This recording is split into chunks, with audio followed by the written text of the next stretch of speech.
الحمدللہ رب العالمین والصلاة والسلام علی حبیبہ محمد وآلہ وصحبہ اجمعین اما بعد فاعوذ باللہ من الشیطان الرجیم بسم اللہ الرحمن الرحیم قل تعالوا واتلوا ما حرم ربکم علیکم اللہ تشرکوا بہ شیئا وبالوالدین احسانا اللهم سبحانك لا علم لنا الا ما علمتنا انك انت العليم الحكيم مولاي صل وسلم دائما ابدا على حبيبك من زانت بالبصر وعزیز سامعین کرام السلام علیکم ورحمۃ اللہ وبرکاتہ۔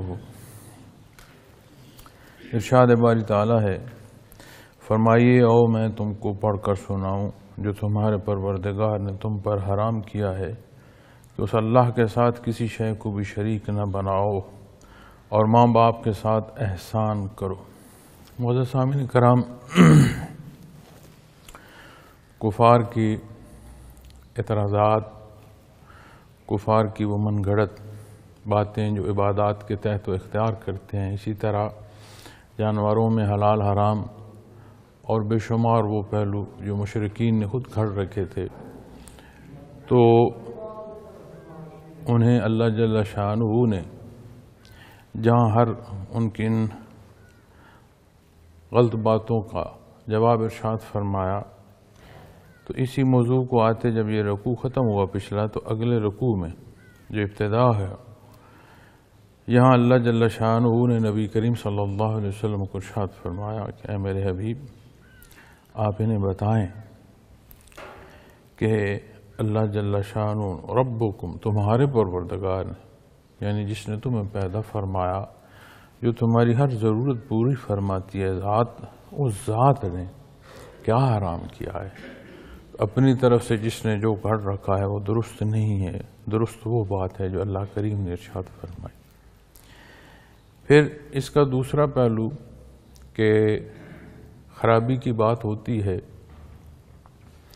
نشاندہی میں، حالانکہ خرابی کی نشاندہی بہتری کی تدبیر ہوتی ہے، اس کے باوجود جب معاشرے گراوٹ کا شکار ہوتے ہیں تو وہاں جب خرابی کی نشاندہی کی جاتی ہے تو مقصد خرابی کی دوری نہیں ہوتی، مقصد باہم تضادات کا بڑھانا ہوتا اور ایک دوسرے کو زیر کرنا ہوتا۔ جیسے آج ہم اپنے معاشرے میں دیکھتے ہیں، کوئی یہ نہیں دیکھتا کہ میں کیا کر رہا ہوں، ہر ایک کی رائے دوسرے کے بارے میں ہے کہ وہ کیا کر رہا ہے، ایسا کیوں کر رہا ہے، اور بغیر سمجھے، بغیر اس کی پڑتال کیے ہر ایک پر جو اعتراض ہم صادر کر دیتے ہیں، ضروری نہیں ہے کہ وہ عمل بد ہو۔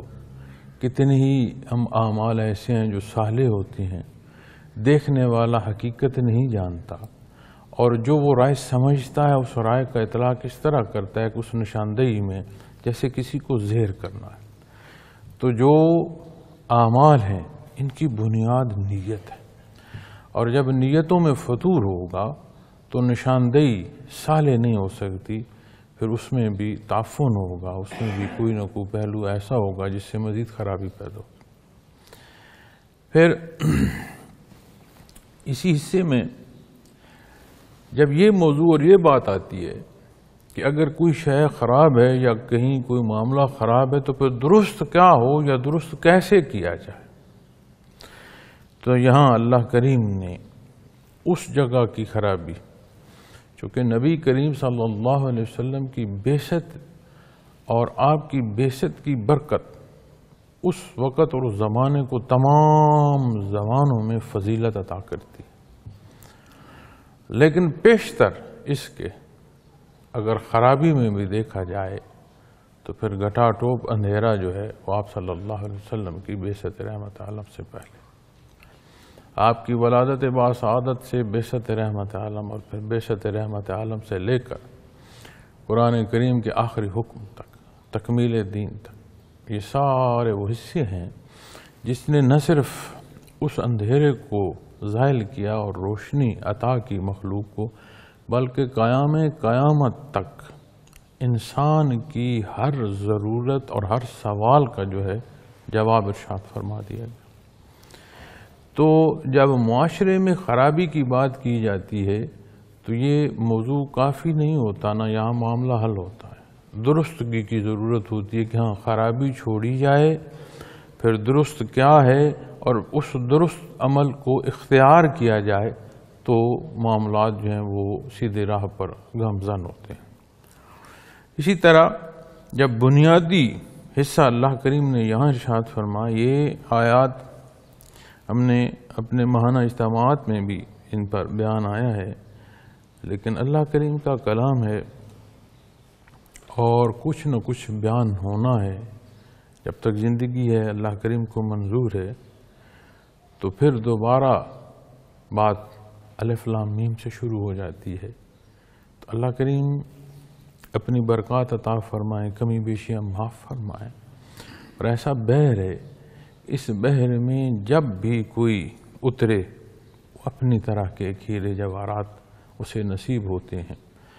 2.5 لاکھ سے زیادہ تفاسیر قرآن کریم کی جو ہیں وہ اشاعت ہوئیں۔ کتنی عام ہوئیں، کتنی عام نہیں ہوئیں، یہ بحث ہو سکتی ہے، لیکن کتنی ہی تفاسیر ہیں۔ اب ایک آیہ کریمہ کو آپ 2.5 لاکھ دفعہ تفسیر کریں نا، کیا کریں؟ یہاں حضرت رضی رحمۃ اللہ تعالیٰ، حضرت مولانا امیر محمد اکرم امان رحمۃ اللہ تعالیٰ علیہ نے قرآن کریم کو 3 بار تفسیر فرمایا۔ آپ ایک آیہ کریمہ کی 3 بار تفسیر، اس بات کو سمجھ رہے ہیں؟ لیکن کلام ذات باری تعالیٰ ہے، اس کی برکت ہے، اس کے کتنے ہی پہلو ہیں، کتنے ہی پردے ہیں۔ اللہ کریم کی مرضی، کہاں کس کو کیا نصیب ہو۔ اللہ کریم ہماری اس گفتگو میں برکت عطا فرمائے اور ہمیں سمجھنے کی توفیق عطا فرمائے کہ وہ سمجھ اس قابل ہو ہم اختیار کر سکیں۔ تو جب معاشرے کی خرابی کی بات معزز سامعین کرام آتی ہے، خرابیوں پر بحث ہوتی ہے، تو یہاں بات ختم نہیں ہوتی ہے۔ ضرورت ہے کہ ہم تصحیح کریں، خرابی دور کریں، تصحیح عمل جو ہے اسے اختیار، تصحیح یافتہ عمل جو ہے اسے اختیار کیا جائے۔ فرمایا سب سے پہلی بات، جو اللہ جل شانہ جس نے تمہیں پیدا فرمایا، یہاں سے شان ربوبیت کا جو اظہار ہے، یہ اس بات کی طرف نشاندہی ہے کہ تم محتاج ہو۔ تمہیں جس نے ہر شے عطا فرمائی ہے، وہیں سے تمہارے ہر سوال کا جواب بھی میسر آئے گا، تو بہتری کی طرف جاؤ گے۔ دین اسلام کا اختیار کرنا ہم احسان سمجھیں اگر کہ میں اسلامی احکامات پر عمل کر رہا ہوں، یا میں ارشادات محمد رسول اللہ صلی اللہ علیہ وسلم پر اختیار کرتے ہوئے جانے میں کیا کمال کر رہا ہوں، نہیں۔ دین اسلام ضرورت ہے ہماری، جہاں جہاں اس حکم کے خلاف انسان گیا ہے وہاں اس نے نقصان اٹھایا ہے۔ آپ تاریخ اٹھا کر دیکھیں، انسانی حیات کا جو ایک کامیاب پہلو ہے، اس کے لیے وہ اصول و ضوابط جو نبی کریم صلی اللہ علیہ وسلم نے ارشاد فرمائے، اختیار فرمائے، یہ ضروری۔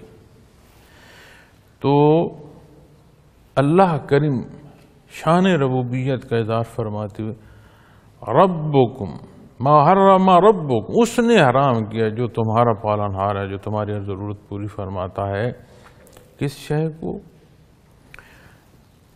اللہ تشرکوا بہ شیئا، فرمایا تم پر حرام کیا اس اللہ کے سوا کسی شے کو بھی شریک نہ بنو۔ وحدانیت باری تعالیٰ بنیاد ہے۔ اب جب اس بنیاد پر کوئی پہنچے گا تو پھر وہ حصے اختیار کر پائے گا جو اللہ کریم نے عطا فرمائے۔ جب اس حصے تک نہیں پہنچے گا تو بے شمار پہلو شرک کے اس کی زندگی کے ساتھ جڑ جائیں گے۔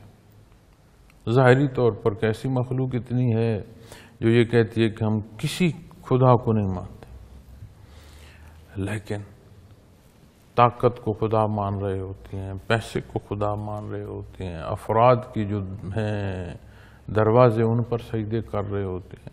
تو یہ چیزیں دیکھنے میں ملتی ہیں، چونکہ انسان کے اندر یہ وصف پیدائشی طور پر ہے کہ اس نے عبادت کرنی ہے، اللہ کریم نے اسے عبادت کو پیدا فرمایا۔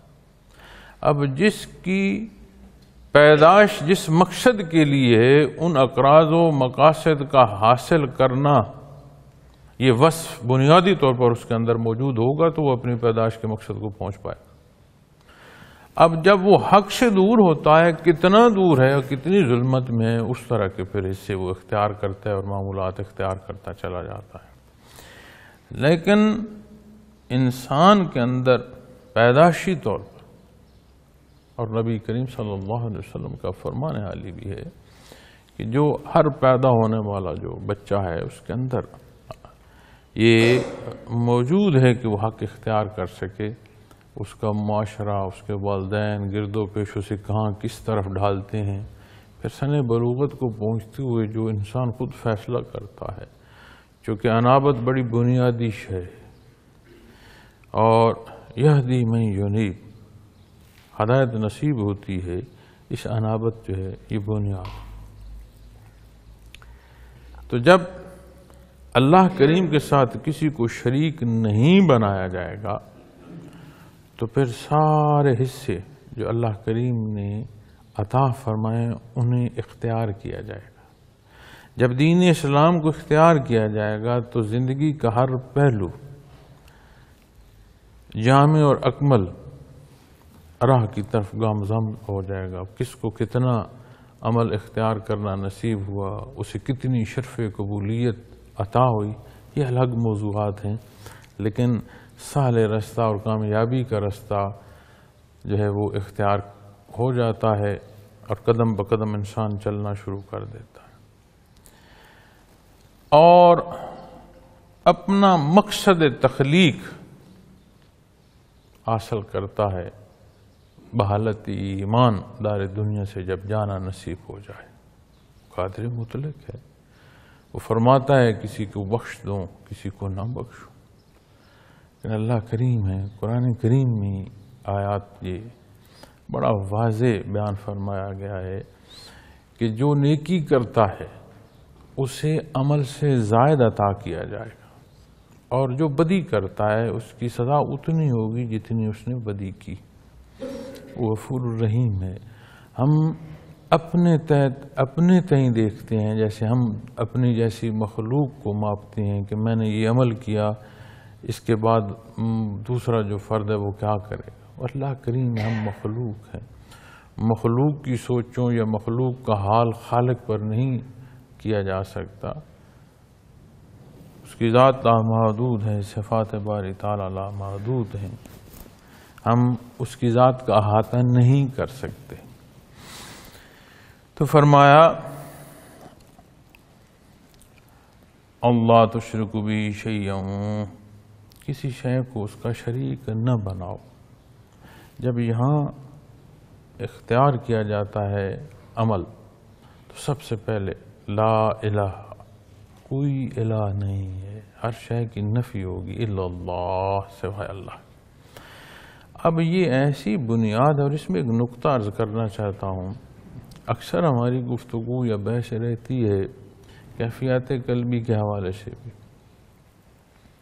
اور ہمارے ہاں یہ بات عام ہے اور دین میں عام ہے کہ جو جس شعبے سے منسلک ہے وہ یہ سمجھتا ہے کہ کل دین یہی ہے اور باقی جو کچھ عمل کیا جا رہا ہے اس کی ضرورت نہیں ہے، اور وہ سارے اپنے حصے چھوڑ کر اسی کو اختیار کریں، چاہے کوئی درس و تدریس میں ہے، دعوت و تبلیغ میں ہے۔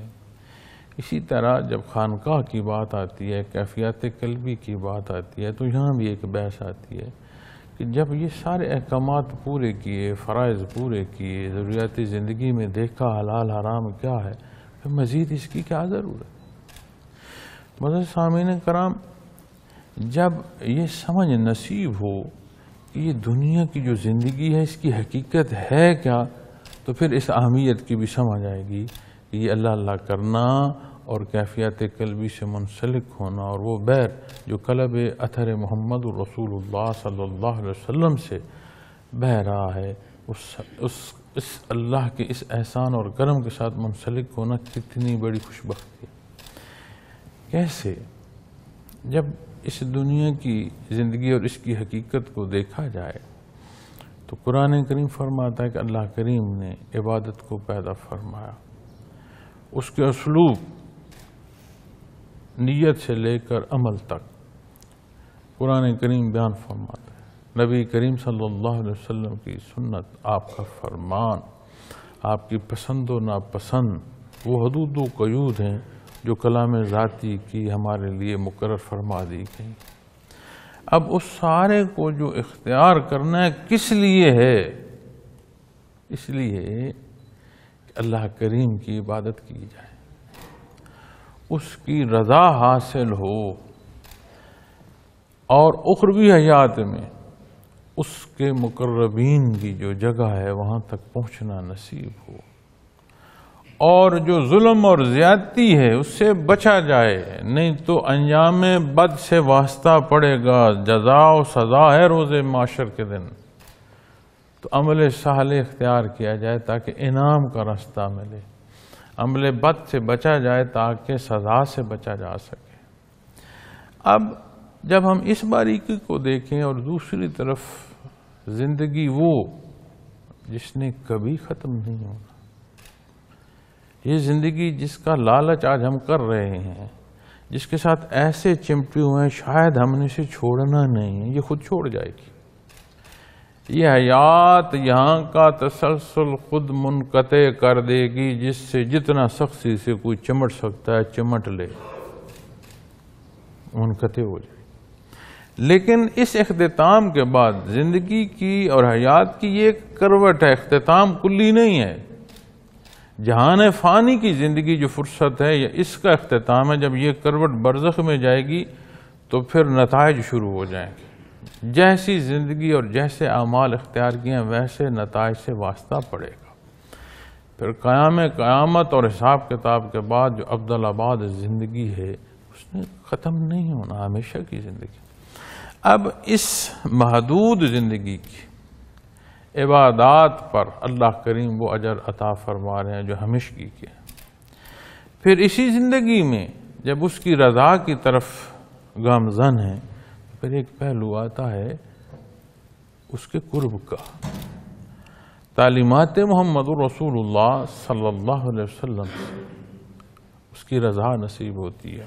اس حق پر عمل پیرا ہوتے ہوئے جب رسائی نصیب ہو کیفیات محمد رسول اللہ صلی اللہ علیہ وسلم تک، تو پھر وہ رستہ سبب بنتا ہے اس کی رضا کے ساتھ اس کے قرب کا۔ اس رضا اور قرب کے رستے کو اور کون سا وقت درکار ہے؟ کیا یہ حصے اس زندگی سے پہلے حاصل کیے جا سکتے ہیں؟ نہیں کیے جا سکتے۔ کیا یہ حصے اس زندگی کے بعد اختیار کیے جائیں گے؟ نہیں کیے جا سکتے۔ پھر کون سا وقت ہے؟ یہ وقت ہے جس دار فانی کی فرصت میں میں اور آپ اپنی سانسیں پوری کر رہے ہیں، یہ وقت۔ جب اس نزاکت کو سمجھو گے تو پھر سمجھ آئے گی کہ قرآن کریم اللہ کی یاد اور اس یاد کو عمل کثیر کا بیان فرمایا جا۔ پھر کون سا ایسا عمل ہے جسے ہم عمل کثیر کہیں گے؟ وہ عمل جو تمام اعمال سے زیادہ ہوگا، تمام معمولات سے زیادہ جو معمول اختیار ہو کیا جائے گا وہ پھر عمل کثیر ہوگا۔ پھر جب اس باریکی پر جاؤ گے تو پھر کیا اس رستے کی تلاش ضروری نہیں ہوگی کہ کہیں کوئی ملے جو یہ اسے سمجھا سکے، سکھا سکے۔ پھر ظاہری پہلو میں بغیر رابطے کے آپ کو چیز بہم پہنچ جائے، رسائی ہو جائے تو آپ کچھ نہ کچھ سمجھ سکتے ہیں، لیکن دین اسلام کے ظاہری پہلوؤں میں بھی حد ہے۔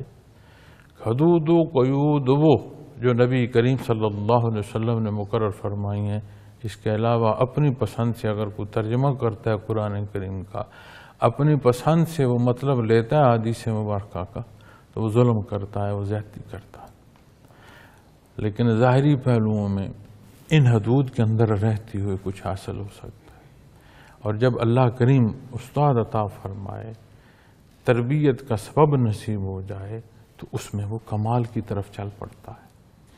اسی طرح جب اس نسبت کو آپ کیفیات کی طرف کر کے دیکھیں گے تو یہاں محال ہے، یہاں ممکن نہیں ہے کہ اس بحر سے منسلک ہوئے بغیر جس کا تسلسل قلب اثر محمد رسول اللہ صلی اللہ علیہ وسلم سے ہے کہ کوئی یہ سمجھے کہ میں ان کیفیات کا حامل ہو سکتا ہوں، اور کوئی طریقہ ہے نہیں اور کوئی رستہ ہے نہیں۔ یہ اس لیے نہیں کہہ رہا کہ میں اپنے مشائخ کی محبت میں کہہ رہا ہوں، اس لیے نہیں کہہ رہا کہ میں جس جگہ ذمہ داری پر بیٹھوں کہ ہاں مجھ سے کو منسلک ہو جائے، اس لیے کہہ رہا ہوں کہ یہ وہ اصول ہے جو اللہ کریم نے پسند فرمایا ہے۔ اسی نسبت کو اس پیمانے سے جب آپ دیکھیں گے کہ بحالت ایمان رسائی نبی کریم صلی اللہ علیہ وسلم کی ذات اقدس تک درجہ صحابیت پر فائز کرتی ہے، اور درجہ صحابیت بعد از انبیاء بلند ترین ایمان کا درجہ ہے۔ صحابہ کرام رضوان اللہ علیہم اجمعین کے اندر مدارج ہے، سب افضل ہیں، ان میں مزید افضل ہیں، ان کی اپنی شان، ہماری وہ مقام و دسترس نہیں ہے کہ ہم ان ہستیوں کے مقام بیان کر سکیں یا اس موضوع پر ہم بات کر سکیں، لیکن الگ ترتیب تابعین تبع تابعین، آج بھی کلمہ حق وہی ہے، سارے احکامات دین وہی ہیں، ہمارے لیے بھی فرق کیا آتا ہے؟ معیت محمد الرسول اللہ صلی اللہ علیہ وسلم، یہیں سے یہ اصول سمجھ آ جاتا ہے کہ کیفیات قلبی کے لیے جو ایمان کے مدارج میں ترقی کا سبب بنتی ہے، اس کے لیے رسائی اور منسلک ہونا ضروری ہے۔ اور معزز سامعین کرام، جب یہ کیفیت نصیب ہوتی ہے اور ایمان مضبوط ہوتا ہے تو بھی معمولات زندگی یہی ہیں جو احکامات، لیکن اس میں جب نیت خالص آتی ہے، کیفیت بلند ہوتی ہے، اللہ کی رضا جو ہے وہ مقدم ہوتی چلی جاتی ہے، تو وہی عمل شرف قبولیت جو ہے اس کی جو اس پر جو ہے اس کے اور اس پر جو عطا ہے وہ بڑھتا جاتا ہے۔ اللہ کریم کو ہمارے رکوع سجود کی تو ضرورت ہے۔ نبی کریم صلی اللہ علیہ وسلم نے جب فرمایا کہ صحابی جو آپ کے صحابی ہیں وہ اگر ایک مٹھ جو یا آدھی مٹھ جو اللہ کی راہ میں خرچ کرتے ہیں اور غیر صحابی اود پہاڑ جتنا سونا خرچ کرتے ہیں، تو عند اللہ وہ آدھی مٹھ جو ہے وہ بھاری ہے۔ کیوں؟ دنیا کی قیمت کا حوالہ آپ دیکھ لیں کہ آدھی مٹھ جو اور دوسری طرف اود پہاڑ جتنا سونا، لیکن عند اللہ مقبول وہ آدھی مٹھ جو زیادہ ہے۔ کیوں؟ اس لیے اللہ کریم کو محتاج تو نہیں، تو بے نیاز ہے، وہ تو عطا فرما رہا ہے اس کا مالک وہ ہے۔ جو نیت ہے، جو اخلاص ہے، وہ غیر صحابی کا صحابی کے برابر ہو نہیں سکتا۔ تو اس آدھی مٹھ جو کے پیچھے جو خلوص ہے، جو کیفیت اور حال ہے بندگی کا، وہ پھر دوسرا کسی کا ہو نہیں سکتا، اس لیے اسے شرف قبول۔ اسی طرح جب یہ کیفیات محمد رسول اللہ صلی اللہ علیہ وسلم نصیب ہو، پھر اللہ جل شانہ کی رضا اور اس کے قرب کی طرف اسی کی عطا سے بڑھنا نصیب ہو اور ترقی نصیب ہو، تو یہی معمولات زندگی ہوتی ہیں، یہی صبح و شام ہوتی ہے، یہی صحت اور بیماری ہوتی ہے، یہی خوشی اور دکھ ہوتے ہیں، لیکن حال بدل جاتا ہے۔ اللہ کے حکم پر اس کی رضا میں راضی ہونا کہنا اور بات ہے، اور اس کا نصیب ہونا اور بات ہے۔ ہم کمزور لوگ ہیں، خطا کار لوگ ہیں، اللہ کریم ہماری غلطیاں اور گناہ معاف فرما، اور یہ حقائق ہمیں اسی دار فانی میں نصیب ہوں، اور یہ خوش بختی کہ ہمیں ایمان جو ہے اس کے ساتھ دنیا سے جانا نصیب ہو۔ حضرت جی رحمۃ اللہ تعالیٰ علیہ کو میں نے بارہا یہ ارشاد فرماتے سنا، وہ فرمایا کرتے تھے کہ لوگ پہلے محنت اور مجاہدہ کرتے تھے کہ قرب الہی کی جو ہے وہ منازل نصیب ہو۔ وہ فرمایا کرتے تھے کہ آج ہم اتنی انحطاط میں ہیں کہ کیفیات قلبی کی طرف آؤ، اس پر محنت کرو، اس لیے کہ ہم ایمان سلامت لے جائیں۔ اور وہ فرمایا کرتے تھے کہ ہم تو بحث کرتے ہیں کہ فلاں کی بخشش کس درجے میں، وہ فرمایا کرتے تھے بخشش کی اگر لائن دیکھیں اور بخشش کی حد دیکھی جائے اور برزخ میں اترتے اس حد سے دوسری طرف جو بخشش کا پہلو ہے وہ نصیب ہو جائے، بہت بڑی ولایت ہے۔ تو اللہ کریم ہماری غلطیاں اور گناہ معاف۔ پھر اس کے ساتھ جب یہاں وابستگی نصیب ہو اور بنیادی حصہ وحدانیت باری تعالیٰ کا نصیب ہو اور یہ یقین نصیب ہو تو زندگی اور اس کا حال بدل جاتا ہے۔ پھر دوسرا حصہ متصل جو فرمایا وَبِالْوَالِدَيْنِ إِحْسَانًا، اور اپنے ماں باپ کے ساتھ احسان کرو۔ اب ہم جب اپنے معاشرے میں دیکھتے ہیں اس موضوع کو تو آج جو والدین ہیں، کبھی یہ بھی بچے ہوا کرتے ہوں گے، انہوں نے اپنے والدین کو دیکھا ہوگا، ان کو اپنے والدین سے جو رویے تھے ان کو دیکھا ہوگا۔ آج جو ہم دیکھتے ہیں جو کچھ ہو رہا ہے یہ ہم نے اپنے بچپن میں نہیں دیکھا۔ کتنی ہی ایسے رواجات ہیں جو ہماری یاد میں نہیں تھے اور آج ہیں اور دین کے نام پر ہیں، اور کتنی حقائق ہیں اور کتنے احکامات ہیں دین کو جن کو ہم نے رواجات کی نظر کر دیا۔ ہم دیکھتے ہیں کہ مخلوق کیا کہ اس کی ذات علیم ہے، حساب اس کو دینا ہے، حکم اس کا ہے، مالک وہ ہے۔ ہم کہتے ہیں مخلوق کیا کہ، مخلوق نے کیا کہنا ہے بھائی؟ سارا جہان اختلاف کر لے اور اللہ کریم کا کرم اور احسان نصیب ہو۔ کہتے ہیں نا کہ جو شہید ہوتا ہے ظاہراً تو قتل ہو رہا ہے نا، اس کی گردن کٹ رہی ہے، ظاہری پہلو میں مخالف اس پر حاوی ہے، گردن کاٹ رہا ہے، وہ فرماتا ہے میرے نام پر جو اس نے گردن کٹائی اسے مردہ نہ کہو، وہ زندہ ہے، اسے رزق عطا کیا جاتا ہے، تم نہیں سمجھتے۔ تو سارا جان مخالف ہو جائے، اعتراض کر لے، اس کی رضا نصیب ہو تو کامیابی ہے، اور سارا جہان کہے کہ تم جیسا کوئی نہیں ہے اور اللہ کریم کے در سے دوری ہو جائے تو کیا اثر؟ یہ جہان کہاں آخرت تک ساتھ کھڑا ہوگا؟ جہاں ماں بچے کو بھول جائے گی وہاں یہ جہاں میرے اور آپ کے ساتھ کہاں کھڑا ہو؟ تو کیوں نہ ہم ان پہلوؤں کو دیکھیں جو اللہ اور اس کے حبیب نے ہمیں بیان فرمائے۔ اور بڑی بنیادی بات وَبِالْوَالِدَيْنِ إِحْسَانًا، اور اپنے ماں باپ کے ساتھ احسان کرو۔ اور اس احسان سے مراد یہ نہیں ہے جیسے آج ہماری مروجہ زبان جو اس میں لفظ احسان ہوتا ہے کہ ہم احسان چڑھا رہے ہیں، ایسا احسان نہیں ہے۔ یہ احسان وہ ہے کہ اس میں تابعداری ہو، اس میں محبت ہو، اس میں شفقت ہو۔ قرآن کریم فرماتا ہے انہیں جھڑکو نہیں، ان کے لیے اللہ کا حضور دعا کیا کرو۔ تو ہمارا والدین کے سامنے دست بستہ ہونا، اس کے ساتھ دل کی کیفیت کیا ہے اور مخلوق کی رضا کو ہم کہاں دیکھ رہے ہیں، یہ بڑی باریکیاں ہیں۔ اور اللہ کریم مہربانی فرمائے، خیر ہو، ہمیں حق اختیار کرنے کی توفیق نصیب ہو۔ زندگی رہی تو پھر اسی حصے سے اگلے جمعۃ المبارک میں پھر گزارشات عرض کروں گا۔ وقت تمام ہوا۔ وآخر دعوانا الحمدللہ رب العالمین۔